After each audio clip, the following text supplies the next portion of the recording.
怎么搞定台球助教啊？怎么做才能够不靠物质，只靠魅力就能够征服台球助教啊？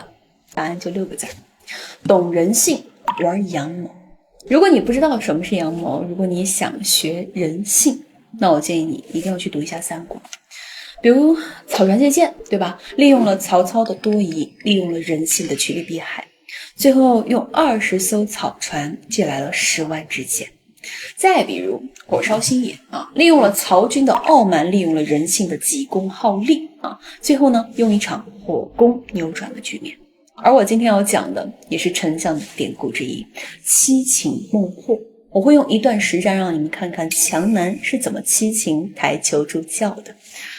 这位兄弟呢，他是90年的医疗行业，年初呢认识了一个台球助教，兄弟确实帮他做了不少业绩啊。短短半年吧，这个女生就从刚入行的小白变成了店里的头牌。那问题又出在哪儿了呢？总结下来就8个字：转账一停，进度归零。据这个兄弟跟我讲的是什么？就是每次自己充完卡之后呢，这个女生就会非常的主动。比如说亲手做好饭给兄弟带到台球厅，对吧？比如说会给兄弟 DIY 手机壳，甚至还在后面去用橡皮泥缩写了他俩的名字啊。但上个月呢，这个兄弟他忘记续卡了，这个女人就跟个变了个人一样，整整2天都没有给这个兄弟发过1条消息。最后还是兄弟主动送了个礼物过去，两人的关系才重回热情。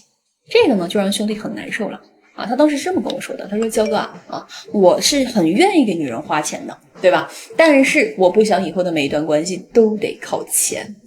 所以这个兄弟他肯定是希望改变一下这个点那像兄弟这种情况呢，我真的见过太多了。尤其是那些有点实力的男人，说到底越有钱的男人就越希望能够摆脱物质光环，对吧？靠他自身的这个内在吸引力去征服女人说的再简单一点呢，就是男人都想证明老子不只有 money， 老子从内而外都是非常牛的所以有这种想法的兄弟呢，接下来我说的话你们一定要给他刻在脑子里 OK。 服务行业的女生为什么只认钱不认人？因为当她真正喜欢一个男人时，最害怕的就是突然被对方砸钱因为那意味着什么？他从你的例外变成了消费品你在他心里呢也会从他的例外变成普通客人。而对于普通客人，他需要去考虑你的感受吗？他不需要。对于客人来说1分钱1分货你没有来给我充卡，你没有再继续投入，那就代表着我们的合作终止了。我没有义务给你提供情绪价值。所以想要改变这种局面呢，那我们就要去扭转兄弟的人设，用内在的价值去逆转普通客人的身份。具体该怎么做呀？我给你们讲个故事诸葛亮的七擒孟获。以诸葛亮的这个实力，第一次是不是就能够拿下孟获呀？但是他偏不他抓了就放，放了再抓，来回折腾了7次。最后呢，孟获是跪在地上哭着对诸葛亮说什么：丞相天威，南中人永不复反也彻底的就服气了。诸葛亮呢玩的根本就不是军事，是人性。他通过了一次次的释放去传递了一个高能量的信号，就是我的实力凌驾于你之上，我随时能拿捏但是我选择给你机会。所以在我接手这个兄弟之后呢，我带着兄弟沉淀了1周。有一天呢，这个女生就给这个兄弟发来消息直接问兄弟说：哥，今天要过来吗？我提前给你留台。我当时就让兄弟直接回复一句话说不打，烦那这个女生马上就问了，怎么了呢？我们就回复说，之前喜欢一个女生，也是台球助教，发了几十个都没追到，前2天她结婚了，没心情打了。那这个就是我们的第1擒，给女生中了个锚点，让她知道兄弟呢是有这个实力的，也是愿意给别人，也愿意给助教花钱，对不对？那女生这里直接就回复她说没事的哥你这么优秀，肯定还能找到更好的。那我们就直接回复了呀我们回复说什么？再考虑吧，近期都没有恋爱的打算了。这个就是我们的第2期。那兄弟当时呢，他也是没有看懂的，他就跟我说，他说赵哥，万一他真信了咋办呢？我可不想跟他做朋友当然我呢当时就告诉了兄弟，这句话一说出去，女生反而会变得更加的主动。为什么？因为我们这句话不只是在释放一个空窗信号，而且还让这个女生知道，兄弟我呢不只是在空窗期，我对你还没有兴趣这种高可得性，但是呢又对你无所图的这种，对吧？配合之前的这种高价值，它就一定会激活女生的一个野心和这种征服欲望。那女生当时就过了几分钟，她就回复了，她说行心情不好随时可以找我聊一聊，都是哥们儿，咱别见外。考你们啊，女生为什么这里要强调哥们儿啊？因为她既想维持住跟兄弟的关系，同时呢又不想暴露出她的一个需求感，对不对？所以想用哥们儿的身份去参与兄弟的情绪。所以我当时就让兄弟回复了呀，说好，那我先去忙了啊。那在之后的半个月里呢，我也一直在帮着兄弟进行心态上的一个调整，同时呢还每天帮他做朋友圈的这个建设啊，展示出兄弟的这种生活状态。其中呢，就是有兄弟去参加这种聚会的照片，也有兄弟去打高尔夫的这种照片，还有就是兄弟深更半夜在办公室加班的一些照片啊，就是俯瞰整个城市夜景的那种成功男人的那种落寞感。这个呢啊，就是我们对女人的第3情了。因为身为一个高价值男性，你的能量就是身边女人最垂涎的补给品。当你把重心放在自己身上，不断去提升、去突破的时候，你就会达到另外一个 level 啊。这个时候，女人自然就会想要去追随你啊，她想要前往更高的一个 level， 是吧？啊，效果其实还蛮显著的。有一天，这个女生就主动发来消息了啊，她说：“后天我休班，咱们一起吃顿饭吧？啊，我请你，咱们确实好久没见了。”我当时就直接让兄弟回复了啊，就说可以啊，不过后天不行，我要出个差，你调休到周末吧。哎，这个就是我们对女生的第4情，先答应邀约，然后再调整时间，设置门槛，让女生做出牺牲，最后呢，她就会额外的去重视跟兄弟的这一次约会。这一次啊，这个女生过了10多分钟之后就回复了啊，她就说 OK 行，我调好了，咱周末见吧。那等到周末的时候呢，这个兄弟就按照我提前提的要求啊，包揽约会的所有费用。为什么？因为这是为了兄弟自己的提升，他能够通过一次次的这个买单换来整次约会的主动权，然后在约会的过程中呢，去内化我给他讲的知识，在这个实践的过程中呢，他的心态也会快速蜕变啊。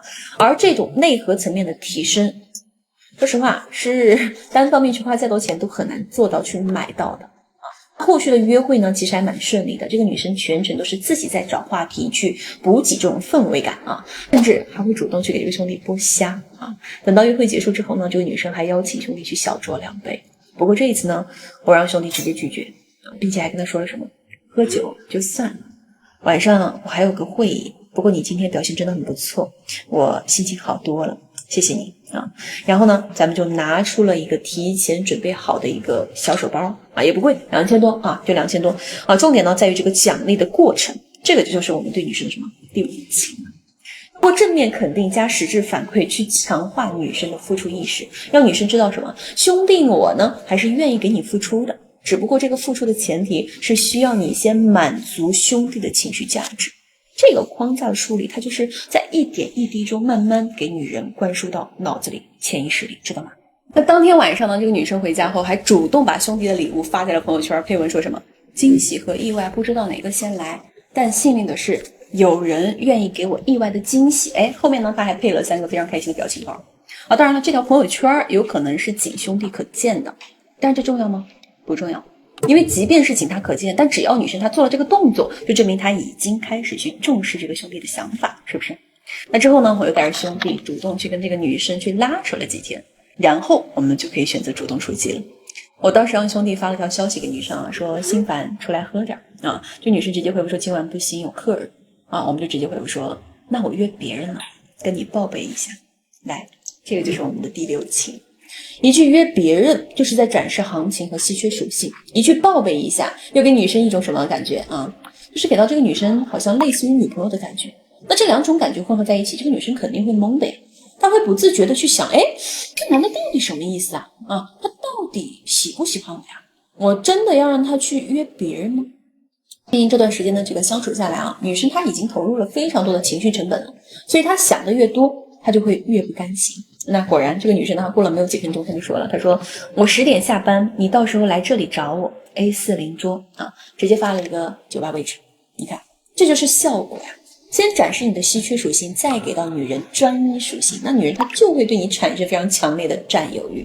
当天晚上约会的一些细节呢，我就不用跟你们讲啊，虽然非常多的这个方式跟操作，但是真的是根据兄弟的个人情况去量身打造的啊，没有什么可以太多的参考性。如果说你们也已经顺利推进到了这一步啊，那带着你的情况滴滴。那如果说你们还没有推进到这一步，那军师来带着你们从长计议。总之呢，到了最后他俩在分开之前呢，我让兄弟对这个女生说了一句话，说谢谢你能听我说这么多。其实我很少跟别人分享我的烦心事，但不知道为什么跟你聊天啊，就是会让我很安心，所以我就不自觉地告诉了你很多。以后多多关照啊。这个就是我们的第7期。我们在告诉女生：第一，你对我很特殊；第二，我对你的想法很纯粹；第三，我愿意跟你长期发展，对吧？所有的服务业的这种女生，她们都有2套情感模式。第一种呢，叫做短则模式，她服务的每一个客户，她完成的每一笔交易都属于短则。而短则的特点是什么？是甜言蜜语，转账不提，是短期浪漫后的长期疏离。而第2种模式呢，叫做长期模式，比如说她的朋友、她的闺蜜、她的恋人都属于这个模式里面。这个模式的特点呢，就是用行动给安全感。所以啊，对于这种服务行业的女孩啊，我们没有必要去跟她说些什么长篇大论，只需要把心里话说出来，在恰当的时间再付出行动就 OK 了。而这种脚踏实地的安全感，才是每一个助教女孩梦寐以求的东西。那最后的结果嘛，就是当天晚上啊，这个女生呢跟兄弟就说了一句话啊，有话上楼慢慢聊。两个人呢聊好月圆夜。那我们现在来回头复盘一下结局呢，我不想多说啊，毕竟有我这样的军师，对不对？我们来看一下这个兄弟他全程是不是就花了个2000多的包啊？一次约会，一顿酒，通过这些必要的付出去强化了自身的内在吸引力，最后呢直接成功的吸引到了这个女生。这个就是我为什么经常跟你们说什么，不要学套路，多去学思路。因为你的思路打开了，你的认知提高了，那你就能够从内在层面去吸引到那些高分的女生啊。焦哥还是那句话，弱男钻研情感和技巧，强者知晓人性。我们下期见。